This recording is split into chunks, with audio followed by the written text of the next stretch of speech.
नमस्कार, पुन्हा एकदा आपले सर्वांचे स्वागत आहे। वेतन आयोगासंदर्भात एक मोठी अपडेट।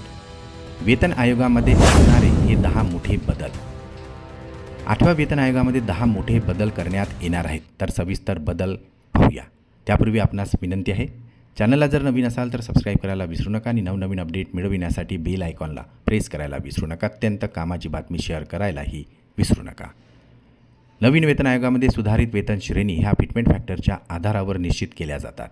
7व्या वेतन आयोगामध्ये 2.57 पट फिटमेंट फॅक्टर प्रमाणे निश्चित करण्यात आलेला होता, परंतु आता नव्या वेतन आयोगात 3.68 पट फिटमेंट फॅक्टर प्रमाणे निश्चित होण्याची शक्यता वर्तविण्यात येत आहे।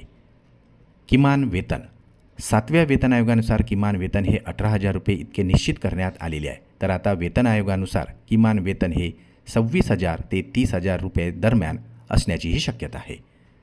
कर्मचाऱ्यांच्या पदोन्नतीमध्ये होणार बदल।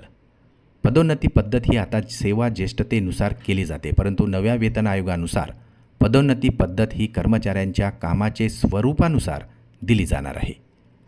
खाजगी नोकरीप्रमाणे वेतनवाढ पद्धत।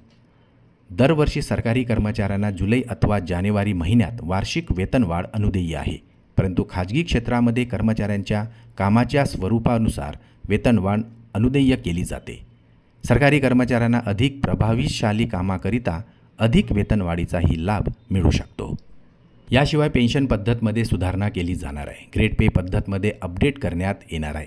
घरभाडे भत्ता, वाहन भत्ता, इतर देय भत्त्यामध्ये सुद्धा मोठी सुधारणा होणार असून महागाई भत्ता मूळ वेतनामध्ये विलीन करण्याचाही प्रस्ताव करण्यात आलेला आहे।